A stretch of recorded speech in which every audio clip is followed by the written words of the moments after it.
এই কি ব্যাপার, আপনি কে? রাহেন আজব, আপনি কে?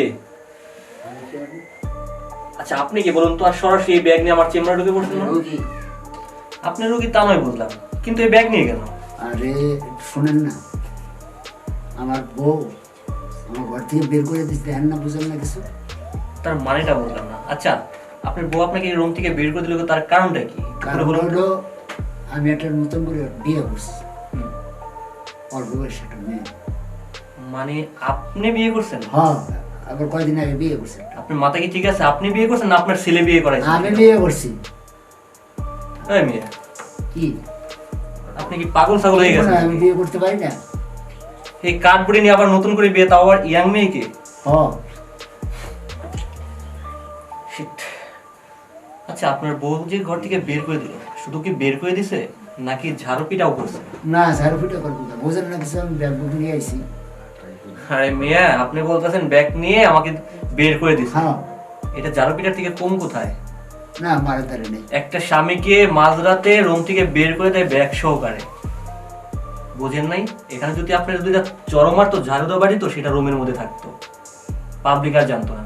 এই যে আপনি রুম থেকে বের করে দিয়েছে মাঝরাতে, হয়তো বা আপনি যখন আসছেন তখন হয়তো কেউ না কেউ দেখছে আপনার এলাকায়, না, কেউ দেখে তখন কি আপনার মান সম্মানটা যায় নাই? হ্যাঁ, আর আপনি লজ্জা করলো না? দাড়ি তো পেকে গেছে, আবার চুল, মাথার চুল আরে পেকে ভাই, গেছে। কেউ দেখে নাই। আর আমার কথা রাখেন মিয়া, কেউ দেখে নাই মানে লজ্জা করে না এই বয়সে বিয়ে করে? শুধু আপনিই দেখছেন, আর কেউ দেখে নাই। আপনি কথাটা বাদ দেন, এবার আমার কথা শুনুন। এই যে বয়সে যেন আপনি বিয়ে করছেন দাড়ি নিয়ে, লজ্জা করলো না? হ্যাঁ, এখন তো আপনার ছেলে মেয়ে বিয়ে করাবেন, আর তা না করে আপনি নিজেই বিয়ে করছেন। আচ্ছা ঠিক আছে, আপনি আমার পেশেন্ট, আমার কাছে আসছেন, বলেন। আমি আপনাকে পরীক্ষা নিরীক্ষা করে দেখি যে আপনার প্রবলেমটা কি। আমি যার জন্য আসছি, আমার দেহেন একটু মানে একটু সুস্থ করে দেন। আচ্ছা তার আগে আমাকে কয়েকটা প্রশ্ন উত্তর দেন। কর। মানে আপনার স্ত্রীর কাছে যখন যান, মানে নিউ যেটা নতুন যেটাকে বিয়ে করছেন, যখন আপনি ফিজিক্যাল কাজে লিপ্ত হন, মানে বাংলায় বলি, হ্যাঁ বলেন। যখন আপনি তার সাথে সহবাসে যান, হ্যাঁ বলেন। তখন কি আপনার এই জিনিসটা মানে একদম তীরের মতো দাঁড়ায়? দাঁড়ায়। কতক্ষণ দাঁড়ান থাকে? হয়তো অল্প সময়, মানে ভিতরে প্রবেশ, 5 মিনিট। ভিতরে প্রবেশ করান নাকি করানোর না, আগে শেষ? 5 মিনিট থাকে, এত বেশি অনেক খাবার লাগে। হুম, আমি খাবার দিতে পারি কম, হুম। সমস্যাটা বাড়ছে এখানে। আমি আর খাবার কম লাগবে লাগবে না মানে? আপনি বুঝেন না যে একটা ইয়াং একটা মেয়ে, ধরেন যে আপনি যে বুড়া হয়ে গেছেন এখন, আপনি দিনে সর্বোচ্চ কত করা ভাত খাবেন? সর্বোচ্চ আধা হাফ কেজি খাবেন। আর আমরা যারা ইয়াং আছি তাদের কিন্তু ওই হাফ কেজি ভাত হবে না, ভাতটা আরো বেশি লাগবে। আমি কথা একটু শুনেন। হ্যাঁ বলুন। আমি আসছি, আমার সুস্থ করে দেবেন, নাহলে আপনি ওই ব্যাগ বুক নিয়ে এসি না, সহ আপনার বাসায় যাবেন। কি বলতেছেন আমার বাসায় যাবেন মানে? নাহলে আমি যাবো না। আচ্ছা শুনেন, আপনি হয়তো বা জানেন না যে আমি যে ডক্টর, আমার একটা নাম ডাক আছে, আর আমার কাছে যে কোনো রোগের চিকিৎসা কিন্তু নিয়ে এমন কোনো রোগী বলতে পারবে না যে আমি সুস্থ হইনি। আচ্ছা। ঠিক আছে, সেটা যৌন হোক আর যে কোনো রোগের চিকিৎসা হোক না কেন, পুরোপুরি চিকিৎসা নিয়ে হয়েছে। আচ্ছা শুনুন, আপনি আগে এই ব্যাগটা নিতে না।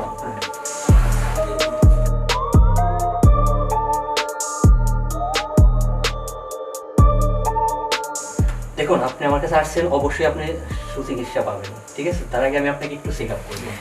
আসতে পারি ডাক্তার সাহেব? হ্যাঁ আসুন। আসসালামু আলাইকুম। ওয়ালাইকুম আসসালাম, প্লিজ বসুন। আরে, তুমি এখানে? এখানে তুমি কেন? একটু আগে আসলাম। ও, কালকে রাত্রে বাইর করে দিছি, এখন ডাক্তারের কাছে এসেছো না কেন? আর 2 মাস আগে তো বলছিলাম যে ডাক্তারের কাছে যাও, ডাক্তারের কাছে যাও, তখন যে তোমার কানের মধ্যে কি বাতাস যায় নাই, আর এখন এসে ডাক্তারের কাছে না? কি ব্যাপার, আপনি কি? আর আপনাকে তো চিন্তা করলাম না। আমার wife। ডাক্তার সাহেব, ইনি আমার স্বামী। আমি আমার স্বামীর বিষয় নিয়ে সমস্যার কারণে আমি আপনার কাছে আসছিলাম, কিন্তু আইসা দেখি উনি ডাক্তারের কাছে। কিন্তু আমি তো ভাবছিলাম হয়তো কোথাও রাগ করে চলে গেছে গা, যেহেতু কালকে রাত্রে ঝগড়া করে বের করে দিয়েছিলাম। মানে এটা আপনার ওয়াইফ? হ্যাঁ। ওই মেয়ে, আপনি কি করছেন? হ্যাঁ, আপনি তো সামান্য একটা ব্যান্ড ড্রাইভার হয়ে কি ওই 10 টাকার গাড়ি চালাতে পারেন? হ্যাঁ, একসময় তো ওই চালাইছি। ব্যান্ড ড্রাইভার হয়ে যদি 10 টাকার গাড়ি কন্ট্রোল করবার যান, তাহলে তো কন্ট্রোল হবেই না কোনো মতেই। ডাক্তার সাহেব, ওনাকে বলে লাভ নেই, সব দোষ আমার বাবা মা। আমার বাবা মা ওনার কিছু সম্পত্তির লোভে পড়ে বলে নাকি সুন্দর চেহারা দিয়ে কি করবি, ইয়াং পোলা দিয়ে কি করবি, ইয়াং পোলা পান তোর নাহলে শারীরিক চাহিদা মিটাইব, কিন্তু এই বুড়ার কাছে যে সম্পত্তি আছে সারা জীবন পায়ের উপরে পা তুলে খাইতে পারবি, এই সম্পত্তির লোভে শেষ পর্যন্ত আমার বাপ মা এই বুড়ার খবিসের কাছে বিয়ে দিছে। আচ্ছা যাই হোক, আমি তাহলে আপনার আমি যা আচ্ছা, মন এখানে চায় ঝগড়া তাই করেন দিছি। না প্লিজ। আমি তাহলে এক কাজ করি, আপনার ওয়াইফের সাথে কথা বলে আপনার সমস্যাটা আমি সমাধান দিতে পারবো, আচ্ছা, ঠিক ঠিক আছে? আছে। তাহলে এক কাজ করুন প্লিজ, আপনি একটু বাইরে যে ওয়েটিং রুমে বাইরে বসুন। যাবো? হ্যাঁ আচ্ছা, বাইরে যাও কি হইবো? বাইতে যাও গা, আমি দেখতেছি তোমার সমস্যাটা কি। বাইরে যাবো গা? হ্যাঁ বাইতে যাও গা। না, বাইরে যাবো না। আচ্ছা, আপনি ওয়েটিং রুমে বসুন, যান প্লিজ, এটাই বসুন। আচ্ছা, এবার আপনার কথা একটু ক্লিয়ার করে বলুন, মানে সমস্যাটা কি? আসলে ডাক্তার সাহেব, ওনার গতকালকে আমি রাগ করে বের করে দিয়েছি, ভাবলাম হয়তো এদেশে দিক যাবে বা দুদিন পর তো ঘুরে আসবে, কারণ ওনার এই বাড়ি ঘর। কিন্তু সমস্যাটা কি কারণে বের করে দিয়েছি, ওনার যে যন্ত্রটা এত পরিমাণ ড্যামেজ, মানে নতুন নতুন কিছুদিন মোটামুটি ভালোই চালাইছিল গাড়িটা, এখন তো একেবারে চালাইতে পারে না। তা আমি 2 মাস আগে থেকে বললাম তুমি একবার ডাক্তারের কাছে যাও, ডাক্তারের কাছে গেলে কিছু না কিছু একটা উপায় আছে, কিন্তু ওনারা আমি বুঝাতে পারলাম না। তারপরে ভাবলাম যে যেহেতু উনি যখন যায় না লজ্জার কারণে, তাহলে আমি ডাক্তারের কাছে আসি। আইসে দেখি এই অবস্থা, ওনাকে দেখলাম। এখন বলতে চাইছিলাম যে আমার স্বামীটা তো একেবারে দাঁড়ায় না, ডাউন হয়ে গেছে, কিন্তু ওনাকে আমি ছাড়তে চাইতেছি না, ওনাকে নিয়ে আমি সংসার করতে চাইতেছি। যদি আমার স্বামীর ওই যন্ত্রটা যদি একেবারে কারেন্টের খাম্বার মতন দাঁড় করে দিতেন, মানে মোটামুটি আমারটা একটু হইতো আর কি। দেখুন, আমি একটা কথা বলি আপনাকে, তারটা যদি আপনার থাম্বার মতো দাঁড় করানো যায়, তার জন্য কিন্তু আপনার অনেকদিন সময় লাগবে। ধরেন যে 6 মাস মিনিমাম সময় লাগবে তার। আর 6 মাসে তো আপনি এরকম থাকতে পারবেন না। আর আপনি যেটা বলতেছেন যে আপনার 2 দিকটাই দরকার, মানে একে আপনার স্বামীকেও দরকার, সাথে যাবেন না, দ্বিতীয়ত কিন্তু আপনার বাবা মা একটা ইচ্ছা করে বিয়ে দিয়েছে কিসের জন্য? সম্পত্তির লোভে। আপনার এই সম্পত্তিটাও দরকার, মানে আপনি 2 দিকটাই রাখতে চাচ্ছেন। হ্যাঁ, তার জন্য একটা উপায় আছে, যদি আপনি কোনো কিছু মনে না করেন। মানে আমি আমার স্বামীকেও ধরে রাখতে পারবো এবং আমি আমার ওই শারীরিক চাহিদাটা মেটাতে পারবো। জি এইভাবে একটা যে কোনো একটা উপায় আছে, জি, তাহলে তো ভালোই হইলো। এই দুটা জিনিস যদি আমি হাতে পাই, তাহলে যে কোনো উপায় আমি মাইনে নিতে রাজি আছি। দেখুন, আপনার স্বামী রাখবেন আপনার নামে, ঠিক আছে?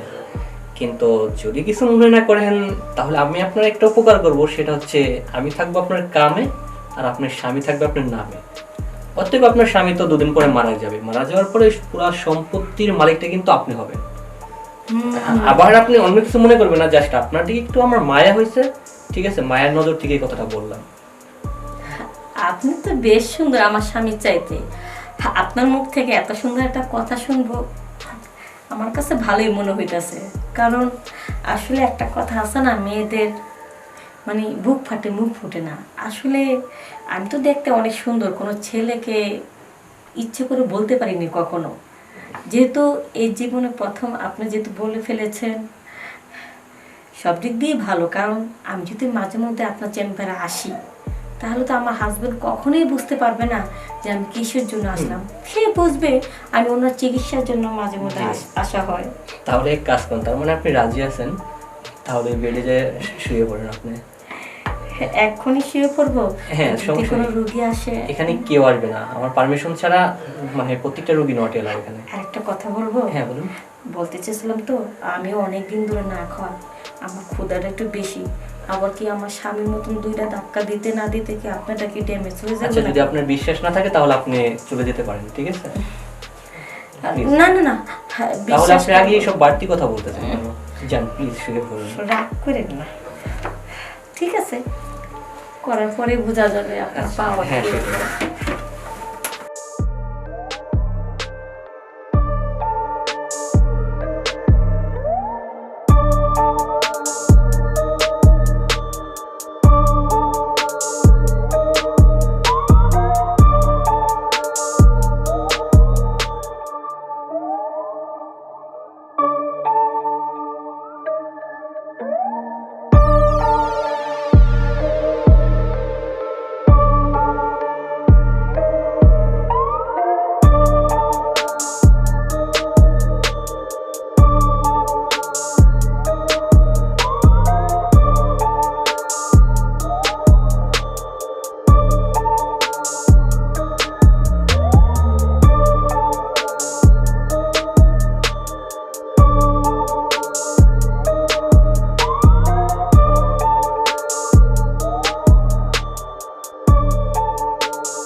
আপনার চাহিদাটা পূর্ণ হয়েছে।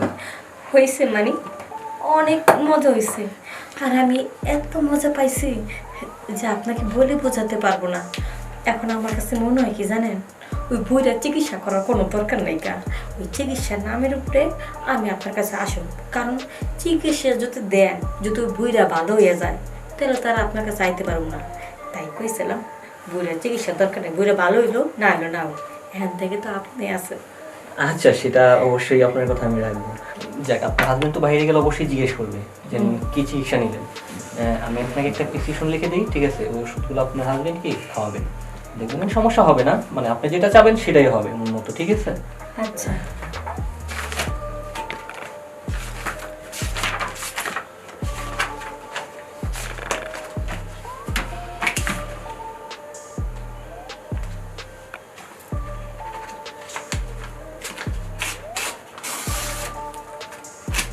তাহলে এই প্রেসক্রিপশনটা নিয়ে যান, ঠিক আছে?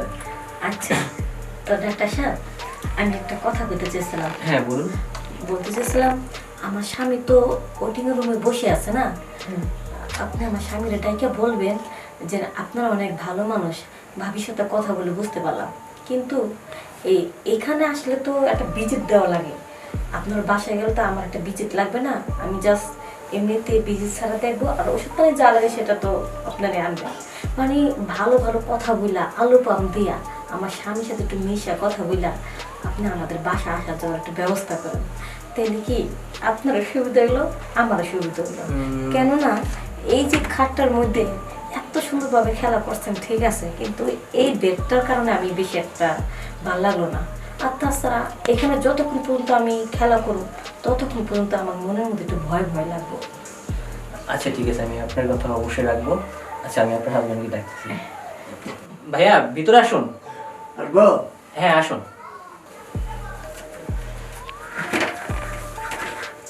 আসলে আপনার স্ত্রীর কাছে এতক্ষণ আপনাদের কথা শুনলাম। সত্যি কথা বলতে গিয়ে আপনারা তো অনেক ভালো মানুষ, আপনাদেরকে আমার ভালো লাগছে। আর আপনার সাথে প্রথম যে আমি রাগ করছি সেটা কিছু মনে করবেন না। দেখুন ভাই, একটা আপনাকে কথা বলি, মানে আপনার যে সমস্যাটা, সেই সমস্যার জন্য আমার চেম্বারে না আসাই ভালো। না আসা ভালো কিছু জন্য, এখানে আসলে আপনার একটা ভিজিট লাগবে, আর বাড়তি একটা ঝামেলা আছে। তার থেকে ভালো যে আমি তো আপনার বাসায় যেয়ে আপনাকে ট্রিটমেন্ট করে আসবো। আপনি বাসা যাবেন? হ্যাঁ, তাতে আপনাদের মানে সুবিধা হবে। ভিজিট লাগবে না? না, বাসায় গেলে তো আর কোনো ভিজিট লাগবে না। আর তাছাড়া তোমার যে সমস্যা, এটা তো একদিনও হবে না। ঠিক মানে হবে তো? হ্যাঁ, ঠিক হবে জি। বলছে, তবে কিছুদিন পর পর যাওয়া লাগবে, ঠিক আছে? এই জন্য একটু বেশি দিন চিকিৎসা করা লাগবে, তো তাই সে বললো যে ভাবি এখানে তো অনেক খরচ, আপনাদের বাসা যদি আমি আলাদাভাবে দেখি আমাকে খরচের সমস্যা নেই। অল্প খরচ দিলেই হবে। দেখুন, আসলে এই খরচের জন্য না, কারণ আপনার এখানে যাতায়াতের একটা সমস্যা আছে। আর যে ট্রিটমেন্টটা দিব সেখানে আপনার বেশি জার্নি করলে, ঠিক আছে, হাঁটাহাঁটি করলে আপনার প্রবলেম হবে। যখনই আপনি আমার চেম্বার আসবেন তখন কিন্তু আপনাকে অন্য সব 10 জনের রোগীর মতো দেখতে হবে, আপনি কিন্তু পার্সোনালভাবে দেখতে পারবেন না। আর যখন আপনার বাসায় যে আপনার ট্রিটমেন্টটা করবো তখন কিন্তু একটা পার্সোনালি থাকে, আপনাকে ভালো মতো ট্রিটমেন্ট করতে হবে, ভালো মতো বুঝছি, দেখতে ওই যে পারবেন। রুগী টুগী আছে, মেলা আছে, যারা মেলা, এর জন্য বলছেন না? জি, অবশ্যই। আচ্ছা, ঠিক আছে। আচ্ছা, তাহলে আমি আগামীকাল আপনার বাসায় আসতেছি, ঠিক আছে? আর আচ্ছা। প্রেসক্রিপশন লিখে দিছি, এই ওষুধগুলো বাইরের চেম্বার থেকে কিনে খাবেন। আচ্ছা, আচ্ছা, চলে যাই। চলো। আপনার ব্যাগটা নিয়ে যান সাথে করে। আর আসসালামু আলাইকুম। আচ্ছা। শালা মদনে বিয়ে করছি কি একটা। যাক, ভালোই হয়েছে, বিয়ে করছে মদন, আর গাড়িটা চালাবো আমি। যাই, রোগী একটু পরে দেখি, একটু ফ্রেশ হয়ে আসি।